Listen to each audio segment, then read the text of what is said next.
രണ്ടാമത്തെ കാര്യം എന്ന് പറയുന്നത് CPM-ന്റെ ബന്ധം ഈ വിഷയത്തിൽ രണ്ട് തരത്തിൽ ഇപ്പോൾ പുറത്തേക്ക് വരികയാണ്. ഈ പാർട്ടിയിൽ ഒരു ബ്രാഞ്ച് കമ്മിറ്റി സെക്രട്ടറി പോലും ഇല്ല. അഴിമതിക്കാരായിട്ടുള്ള തൻ്റെ മകളെ ഈ അഴിമതിക്കാരനായിട്ടുള്ള ഈ കാർന്നവർ വന്നിരുന്ന് നാണം കെട്ടി ന്യായീകരിക്കേണ്ട ഒരവസ്ഥയാണ് ഇപ്പം ഉണ്ടായിരിക്കുന്നത്. ഇതിലൊരു കാര്യം ഉറപ്പാണ്, വിജയനെ പാർട്ടി ഏതാണ്ട് 99% കൈയൊഴിഞ്ഞു എന്നുള്ളത് കൊണ്ടാണ് തൻ്റെ അഴിമതിക്കാരിയായിട്ടുള്ള മകളെ സംരക്ഷിക്കാൻ താൻ തന്നെ രംഗത്തിറങ്ങേണ്ടി വന്നു. വിജയൻ, അതായത് ബേബിയില്ല, ഗോവിന്ദനില്ല, ആരുമില്ല. നമസ്കാരം. മുൻ മുഖ്യമന്ത്രിയും പ്രതിപക്ഷ നേതാവുമായ പാണ്ഡ്യാലമുക്ക് സ്വദേശി വിജയൻ്റെ മകളുമായി ബന്ധപ്പെട്ട മാസപ്പടി കേസിൻ്റെ ആരോപണങ്ങൾ ഉയർന്നു വന്ന സമയത്ത് നിയമസഭയിൽ മാത്യു കൊഴുനാടൻ MLA ഇതേക്കുറിച്ച് ചോദ്യം ഉന്നയിച്ചിരുന്നു. അന്ന് മുഖ്യമന്ത്രിയായിരുന്ന പാണ്ഡ്യാലമുക്ക് പറഞ്ഞത് ഈ കൈകൾ ശുദ്ധമാണ് എന്നൊക്കെ പറഞ്ഞുകൊണ്ട് വളരെ മികച്ച ഒരു അഭിനയം കാഴ്ചവെച്ചുകൊണ്ട് കിതച്ചുകൊണ്ട് ഇരുന്നു, അവിടെ കസേരയിലേക്ക് ഇരുന്നു. മകളെക്കുറിച്ച് പറഞ്ഞാൽ അങ്ങ് തകർന്നു പോകുമെന്ന് കരുതിയോ എന്നൊക്കെയാണ് അദ്ദേഹം അന്ന് ചോദിച്ചത്. പക്ഷേ അതിനുശേഷം വന്ന ഓരോ കാര്യങ്ങളും നമ്മൾ കണ്ടതാണ്. ഇന്ന് ഭരണം നഷ്ടപ്പെട്ട് പ്രതിപക്ഷ നേതാവിൻ്റെ സ്ഥാനത്തിരിക്കുകയാണ് പാണ്ഡ്യാലമുക്ക് വിജയൻ. അപ്പോൾ വ്യക്തമായ തെളിവുകളുടെ അടിസ്ഥാനത്തിലാണ് ED അന്വേഷണവും പരിശോധനയും ഒക്കെ നടത്തുന്നത് എന്ന് അവരുടെ പത്രക്കുറിപ്പിലൂടെയൊക്കെ നമ്മൾ അറിഞ്ഞിട്ടുള്ളതാണ്. പക്ഷേ ഇന്ന് പോലും മാധ്യമപ്രവർത്തകരുടെ ചോദ്യങ്ങൾക്ക് വിജയൻ പറഞ്ഞ മറുപടി ഈ കൈകൾ ശുദ്ധമാണ്, എൻ്റെ മകളായതുകൊണ്ടാണ് വീണയെ ED ഉദ്യോഗസ്ഥർ വേട്ടയാടുന്നത് എന്നൊക്കെയാണ്. ചത്ത് കിടക്കുന്നവനെ ചവിട്ടുന്നത് ആരും ചെയ്യുന്ന ഒരു പ്രവൃത്തിയല്ല. പിണറായി വിജയൻ കേരളത്തിൻ്റെ മുഖ്യമന്ത്രി ആയിരുന്ന സമയത്ത് ഒരു പക്ഷേ രാഷ്ട്രീയ നേട്ടത്തിനു വേണ്ടി BJPക്ക് അങ്ങനെ ചെയ്യണമെന്നുണ്ടായിരിക്കാം. പക്ഷേ ഇന്ന് ഒരു കീറക്കടലാസിൻ്റെ പോലും വിലയില്ലാത്ത വിജയനെ എന്തു ചെയ്യാനാണ്? ഇത്രയധികം തെളിവുകൾ പുറത്തു വന്നിട്ട് പോലും അതിനെ ഇത്രയും നാണം കെട്ട് പ്രതിരോധിക്കുന്ന ഈ മനുഷ്യനെ എന്തു പേരിട്ടാണ് വിളിക്കേണ്ടതെന്ന് എനിക്കറിയില്ല.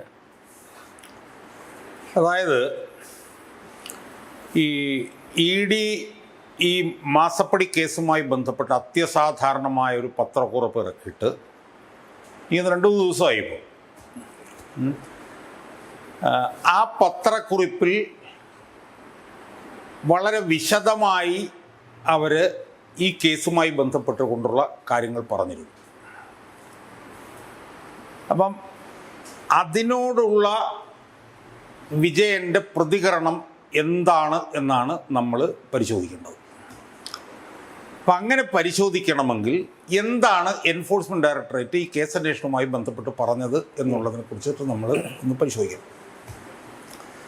അങ്ങനെ പരിശോധിച്ചാൽ കാണാൻ കഴിയുന്നത് 2026 മെയ് 27 വിജയൻ്റെ മകൾ വീണയുടെ തിരുവനന്തപുരത്ത് ബേക്കർ ജംഗ്ഷനിലുള്ള കൊട്ടാര സദൃശ്യമായ വീട്ടിൽ നടന്ന ED റെയ്ഡിനെ തുടർന്ന്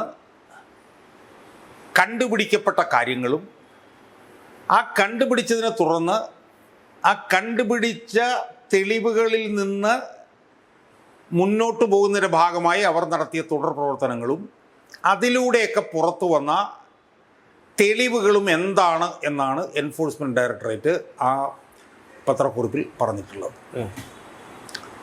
ആ പത്രക്കുറിപ്പിൽ യഥാർത്ഥത്തിൽ മുഹമ്മദ് റിയാസ് എന്ന് പറഞ്ഞ ആളെക്കുറിച്ചുള്ള ഒരു പരാമർശമേ ഇല്ല. ഇന്ന് തന്നെ വിജയൻ്റെ പത്രസമ്മേളനത്തിൽ വിജയൻ ചോദിക്കുന്നത് പിന്നെ വീണയുടെ പണം വീണ മുഹമ്മദ് റിയാസിൻ്റെ അക്കൗണ്ടിലേക്ക് മാറ്റി എന്ന് മലയാള മനോരമ പറയുന്നുണ്ട് എന്ന് പറഞ്ഞുകൊണ്ട് മലയാള മനോരമയുടെ മാമ്മൻ മാത്യുവിനെതിരെ രൂക്ഷമായി വിമർശനം നടത്തുകയാണ്. ഇതൊക്കെ ചുമ്മാ ശുദ്ധ അസംബന്ധം പൊട്ടത്തരാണ്. കാരണം ജനങ്ങൾക്കറിയാമല്ലോ, കാരണം ഈ പത്രക്കുറിപ്പിൽ മുഹമ്മദ് റിയാസിനെ കുറിച്ചിട്ട് ഒരു പരാമർശവും ഇല്ല. പരാമർശമുള്ളത് അയാളുടെ ഈ സുഹൃത്തുക്കളെ കുറിച്ചാണ്. അയാളുടെ സുഹൃത്തുക്കളെ കുറിച്ചെന്ന് പറഞ്ഞു കഴിഞ്ഞാൽ അയാളുടെ സുഹൃത്തുക്കൾ എന്നുള്ള പരാമർശം പോലും ഇല്ല. അതാണ് നമ്മൾ മനസ്സിലാക്കുന്നത്. അപ്പം ഇയാളെന്തോ ഈ പറഞ്ഞ പോലെ ഇല്ലാത്ത പൂച്ചയെ ഇരുട്ടിൽ തപ്പുന്നു എന്നൊക്കെ പറഞ്ഞ പോലത്തെ മയക്കുവെടി വെക്കലാണ് ഇയാൾ ചെയ്തുകൊണ്ടിരിക്കുന്നത്. എവിടെയൊക്കെയൊക്കെ പ്രാന്തെടുത്തിട്ട് എന്തൊക്കെയോ വിളിച്ച് പറയുകയാണ്. അപ്പോൾ എന്താണ് ശരിക്കും ED അവരുടെ പത്രക്കുറിപ്പിൽ പറഞ്ഞത്? അവർ പറഞ്ഞത്, ഞങ്ങൾ 27 നടത്തിയ റെയ്ഡിൽ നിന്ന് ഞങ്ങൾക്ക് കിട്ടിയത് ഈ വിജയൻ്റെ മകൾ വീണ അവരുടെ കൈപ്പടയിൽ എഴുതിയിരുന്ന ചില കണക്കുകളും ചില രേഖകളുമാണ് ഞങ്ങൾക്ക് കിട്ടിയത്. അവരുടെ കൈപ്പടയിൽ എഴുതിയ രേഖകളിൽ നിന്ന് അവർക്ക് കിട്ടിയ തെളിവുകളും അതിനെ തുടരന്വേഷണത്തിന് കിട്ടിയിട്ടുള്ള തെളിവുകളുമാണ് അവർ ആ പത്രക്കുറിപ്പിൽ പറഞ്ഞിരിക്കുന്നത്. അതിൽ പ്രധാനമായി അവർ പറഞ്ഞിരിക്കുന്നത് 85 ലക്ഷം രൂപ ദുബായിലേക്ക് അയച്ചിട്ടുണ്ട്, 20 കോടി രൂപ അവരിവിടെ കൈകാര്യം ചെയ്തിട്ടുണ്ട്, അവർക്കൊരു കൃത്രിമ സിം കാർഡുണ്ട്, അവർക്ക് ഹവാല ഇടപാടുകളുണ്ട്. അവരുടെ ആ ഡയറിയിൽ നിന്ന് കിട്ടിയിട്ടുള്ള തെളിവുകളുടെ അടിസ്ഥാനത്തിൽ അവർ സ്വന്തം കൈപ്പടയിൽ എഴുതി വച്ചിരുന്ന ചില ആളുകളിലേക്കാണ് അന്വേഷണം വ്യാപിപ്പിച്ചത്. അല്ലാതെ അതിനകത്ത് മുഹമ്മദ് റിയാസിനെ കുറിച്ചൊരു പരാമർശമില്ല. മുഹമ്മദ് റിയാസിനകത്ത് വിഷയമല്ല. അല്ല, അത് മാത്രമല്ല, ഈ സൂചനകൾ കിട്ടിയത് വീണയുടെ ഡയറിയിൽ അവർ എഴുതിയ കൈപ്പടയിൽ എഴുതിയ കുറിപ്പിൽ നിന്നാണെന്നുള്ളതാണ്. അല്ല, അതാണ് ഞാൻ ഇപ്പോൾ ഇത്ര നേരം പറഞ്ഞുകൊണ്ടിരുന്നത്. തമാശ എഴുതില്ലല്ലോ ആരും. അതാണ് ഞാൻ ഇത്ര നേരം പറഞ്ഞുകൊണ്ടിരുന്നത്. അപ്പോൾ സ്വാഭാവികമായും വിജയൻ ഇതിനെ പ്രതിരോധിച്ച് വരുമ്പോൾ വിജയനിൽ നമ്മൾ പ്രതീക്ഷിക്കുന്നത് എന്താണ്? ഇതാണ് ED കണ്ടുപിടിച്ചിട്ടുള്ളത്. 85 ലക്ഷം വിദേശത്ത് അയച്ചതായി കണ്ടുപിടിച്ചു, അവർ 20 കോടി രൂപ ഇവിടെ കൈകാര്യം ചെയ്യുന്നതായിട്ട് കണ്ടുപിടിച്ചു, അവർക്കൊരു കൃത്രിമ സിം കാർഡ് ഉള്ളതായിട്ട് കണ്ടുപിടിച്ചു, അവർക്ക് ഹവാല ഇടപാടുള്ളതായിട്ട് കണ്ടുപിടിച്ചു. ഇതൊക്കെയാണല്ലോ കണ്ടുപിടിച്ചിട്ടുള്ളത്. ഈ കണ്ടുപിടിച്ചിട്ടുള്ളതെല്ലാം അടിസ്ഥാനരഹിതമാണ്. അവർക്കങ്ങനെ ഒരു സംഭവമില്ല. അവർ 20 കോടി ചെലവഴിച്ചിട്ടില്ല. അവരുടെ സ്വത്തിനേക്കാൾ വരുമാനത്തെക്കാൾ കൂടുതൽ പണം അവർ കൈകാര്യം ചെയ്തിട്ടില്ല. അവർക്ക് കൃത്രിമ സിം കാർഡില്ല. അവർ 20 കോടി രൂപ കൈകാര്യം ചെയ്തിട്ടില്ല. അവർ 85 ലക്ഷം രൂപ വിദേശത്തേക്ക് അയച്ചിട്ടുമില്ല എന്ന് അയാൾ പറയുകയും ഈ അടിസ്ഥാനരഹിതമായിട്ടുള്ള കാരണങ്ങൾ എൻ്റെ മകൾക്കെതിരെ പറഞ്ഞതുകൊണ്ട് എൻ്റെ മകൾ എൻഫോഴ്സ്മെൻറ്റ് ഡയറക്ടറിനെതിരെ നിയമ നടപടി സ്വീകരിക്കും, മാനനഷ്ടത്തിന് കേസ് കൊടുക്കും, ക്രിമിനലായും സിവിലായും നീങ്ങും. തീർന്നു. എന്തൊരു കള്ളനാണ്. അത് പറഞ്ഞാൽ അവിടെ തീർന്നു. മനസ്സിലായില്ലേ? അത് പറഞ്ഞില്ല എന്ന് മാത്രമല്ല, ഇയാൾ ഈ പറഞ്ഞതുപോലെ എന്തൊക്കെയോ പിച്ചുമ്പയും പറയുന്നു എന്ന് മാത്രമല്ല, ഈ പറഞ്ഞ തെളിവുകൾക്കൊന്നും മറുപടി കൊടുക്കാതെ ഈ വയോവൃദ്ധൻ, ഈ വന്ധ്യ വയോധികൻ ഇങ്ങനെ കൈ കാണിച്ചിട്ട് പറയുകയാണ് എൻ്റെ കൈകൾ ശുദ്ധമാണ്. അല്ല, അതിനെ ഒരിക്കലും തെറ്റു പറയാൻ പറ്റില്ല. കാരണം എന്ന് വെച്ചാൽ ഈ കൈകൾ ശുദ്ധമാണെന്ന് പറഞ്ഞാൽ ആ കൈ കൊണ്ട് പണം വാങ്ങിച്ചിട്ടില്ല, വാങ്ങിയതെല്ലാം മകളും മരുമകനും മകനും ഒക്കെ. ഞാൻ പറഞ്ഞത് അല്ല, നമ്മളതിനെ അങ്ങനെ കണ്ട ഒരു സിംബോളിക്കായിട്ട് കണ്ടാൽ മതി. വെച്ചാൽ യഥാർത്ഥത്തിൽ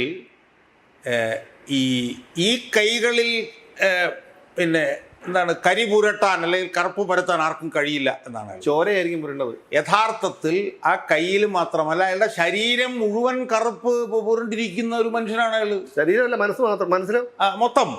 അപ്പം നമ്മൾ മനസ്സിലാക്കേണ്ട ഒരു കാര്യം, ഇത്രയേറെ തെളിവുകൾ അല്ലെങ്കിൽ വസ്തുനിഷ്ഠമായിട്ടുള്ള, നിഷേധിക്കാനാവാത്ത, അനിഷേധ്യമായിട്ടുള്ള, അർത്ഥശങ്കയ്ക്കിടയില്ലാത്ത തെളിവുകൾ ഒന്നൊന്നായി അയാളുടെ മകൾക്കെതിരെ വന്നിട്ടും അയാൾ അവിടെ ഇരുന്നുകൊണ്ട് അയാളുടെ കൈകൾ ശുദ്ധമാണ് എന്ന് പറയണമെങ്കിൽ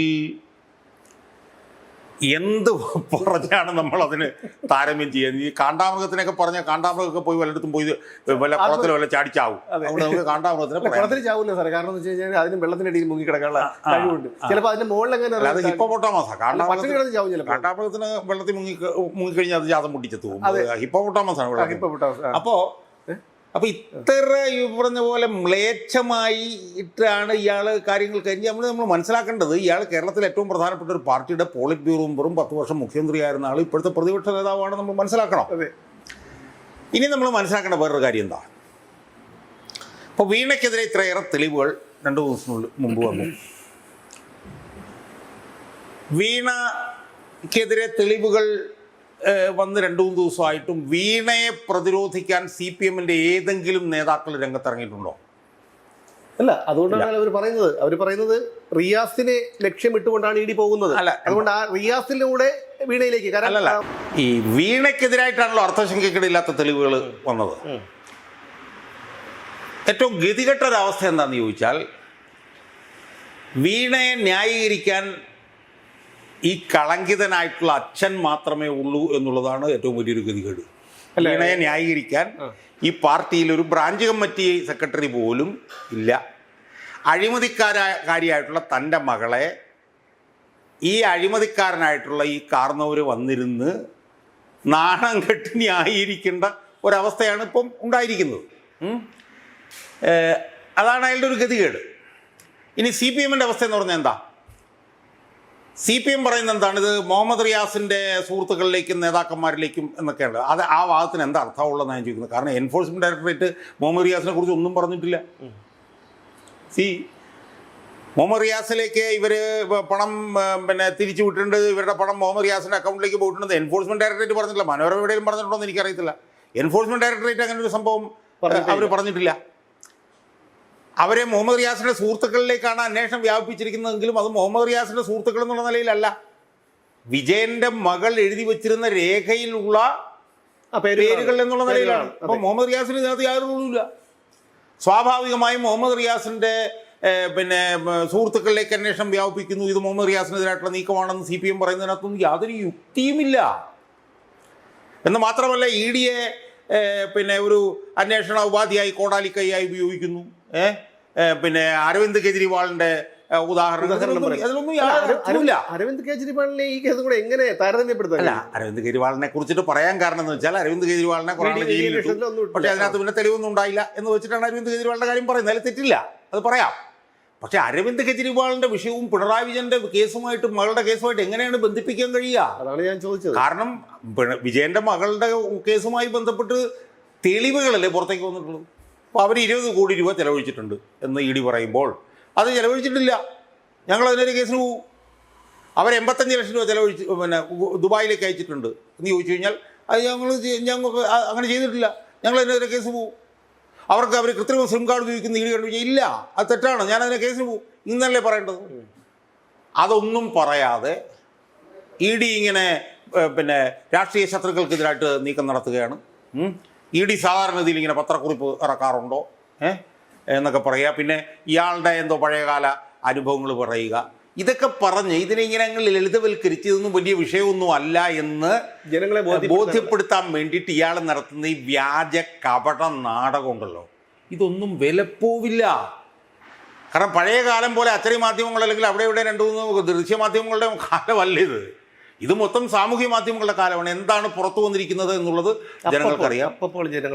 ജനങ്ങൾക്ക് ഇതിനകത്ത് ഏതാണ് ശരി ഏതാണ് തെറ്റ് എന്നുള്ളത് അറിയാം. അപ്പോൾ വിജയനെ സംബന്ധിച്ചിടത്തോളം വിജയൻ ഇംഗ്ലീഷിൽ പറഞ്ഞാൽ is cutting A sorry figure എന്ന് നമ്മൾ പറയേണ്ടി വരും. വിജയനെ സംബന്ധിച്ചിടത്തോളം വിജയൻ ആടിമുടി അഴിമതിയിൽ മുങ്ങി കുളിച്ച് കിടക്കുന്ന ഒരു മനുഷ്യനാണെന്നുള്ളത് ആടിമുടി അറിയാം.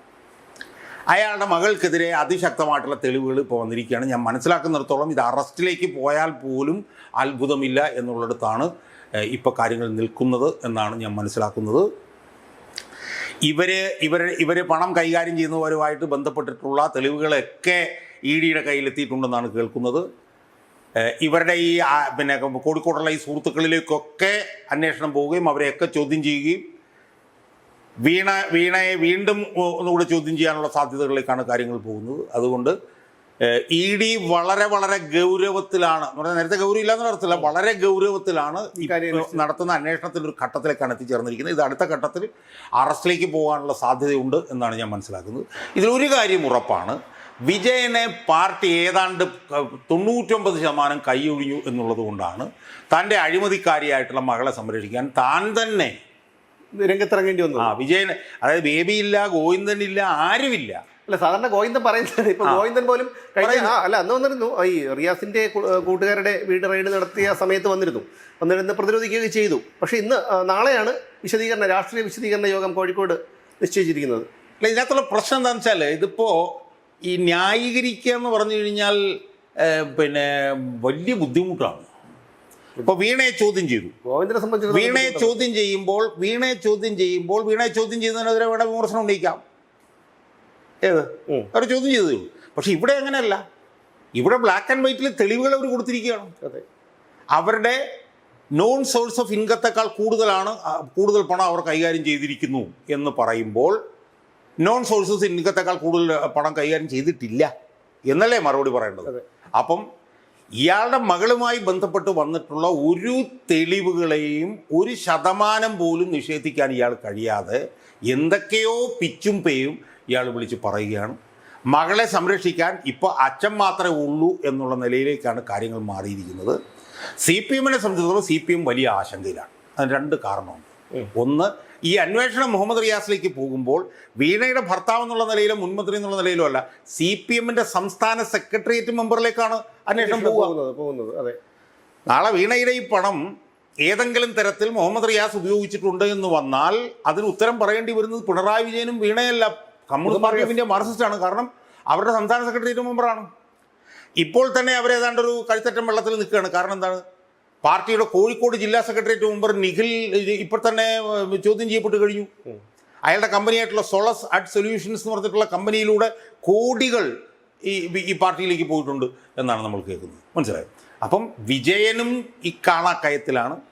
വിജയന് മകളെ സംരക്ഷിക്കാൻ വിജയം മാത്രമേ ഉള്ളൂ എന്നുള്ള സ്ഥിതി വന്നിരിക്കുന്നു. അതിനേക്കാൾ ഏറ്റവും പ്രധാനം, ഈ കേസ് രണ്ട് തരത്തിലാണ് ഇപ്പോൾ പ്രസക്തമാകുന്നത്. ഒന്ന്, ഇത് വെറുതെ ഒരു സൈസ് പിറ്റൻസ്, ഒരുമാതിരി പീനട്സ്, 2,78,00,000 രൂപ ചെലവഴിച്ചു എന്നുള്ളതിൽ നിന്ന് മാറി ഇപ്പം തന്നെ 21 കോടി രൂപയുടെ കണക്ക് വന്നു കഴിഞ്ഞു. നൂറുകണക്കിന് കോടി രൂപ ഇൻവോൾവ് ചെയ്യുന്ന വലിയൊരു പെരും കൊള്ളയിലേക്കാണ് ഇത് ഡെവലപ്പ് ചെയ്യുന്നത് എന്നുള്ളതാണ് ഒന്നാമത്തെ കാര്യം. രണ്ടാമത്തെ കാര്യം എന്ന് പറയുന്നത് CPM-ന്റെ ബന്ധം ഈ വിഷയത്തിൽ രണ്ട് തരത്തിൽ ഇപ്പോൾ പുറത്തേക്ക് വരികയാണ്. ഒന്ന്, കോഴിക്കോട് ജില്ലാ സെക്രട്ടേറിയറ്റ് അംഗം നിഖിലിൻ്റെ കാര്യത്തിലും, രണ്ട്, പാർട്ടിയുടെ സംസ്ഥാന സെക്രട്ടേറിയറ്റ് മെമ്പറായിട്ടുള്ള മുഹമ്മദ് റിയാസ്. അപ്പോൾ അതുകൊണ്ട് തന്നെ CPM-നെ സംബന്ധിച്ചിടത്തോളം CPM ഇപ്പോൾ ഏതാണ്ടൊരു ഒരു ഒരു ഒരു ഒരു അവസാന ശ്വാസം വലിക്കുന്ന ഒരു നിലയിലാണ് ഇപ്പോൾ നിൽക്കുന്നത്. വെന്റിലേറ്ററിൽ എന്ന് വേണമെങ്കിൽ നമുക്ക് പറയാം. ആ വെന്റിലേറ്റർ എപ്പം മാറ്റുന്നോ എന്ന് പറഞ്ഞു കഴിഞ്ഞാൽ ED ഏതെങ്കിലും ഒരു അറസ്റ്റ് നടത്തുമ്പോഴായിരിക്കും വെന്റിലേറ്റർ മാറ്റുന്ന പോലത്തെ സ്ഥിതി വരും. അപ്പോൾ കാറ്റ് പോകും എന്നുള്ള ഒരു അതിദയനീയമായിട്ടുള്ള, ഇംഗ്ലീഷിൽ പറഞ്ഞ പത്തറ്റിക് ആയിട്ടുള്ള ഒരവസ്ഥയിലാണ് CPM ഇപ്പോൾ നിൽക്കുന്നത്.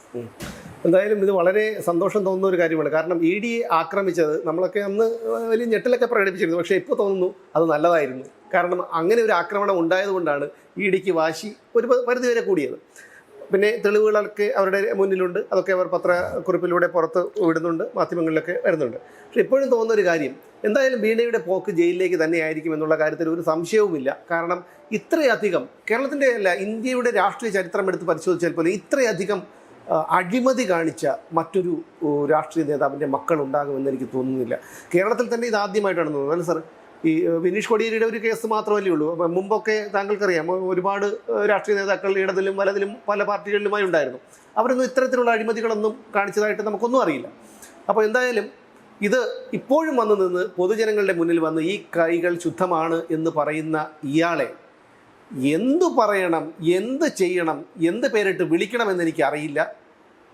കൂടുതലൊന്നും പറയാനില്ല. കേരളത്തിലെ സമൂഹം തന്നെ ചിന്തിക്കട്ടെ, ജനസമൂഹം തന്നെ ചിന്തിച്ച് ഒരു തീരുമാനമെടുക്കട്ടെ. ഇയാളെയൊക്കെ ഈ പൊതുനിരത്തിലേക്ക് ഇറങ്ങാൻ അനുവദിക്കണോ എന്ന് തീരുമാനിക്കേണ്ടത് ജനങ്ങളാണ്. അതായത് രാഷ്ട്രീയ മാലിന്യമാണ് ഇയാൾ, രാഷ്ട്രീയ ബയോവേസ്റ്റാണ് ഇയാൾ. ഇയാളെയൊക്കെ ഇനിയും ഈ ചുമന്നുകൊണ്ട് നടന്ന് ഇങ്കുല ചിന്താവ, പിണറായി വിജയൻ ചിന്താവ എന്ന് പറയുന്നവനെയൊക്കെ ഈ തെരുവ് പട്ടിയെ വിട്ട് ഓടിച്ചിട്ട് കടിപ്പിക്കണം. അതാണ് എനിക്ക് പറയാനുള്ളത്. നിർത്തുന്നു, വീണ്ടും കാണാം.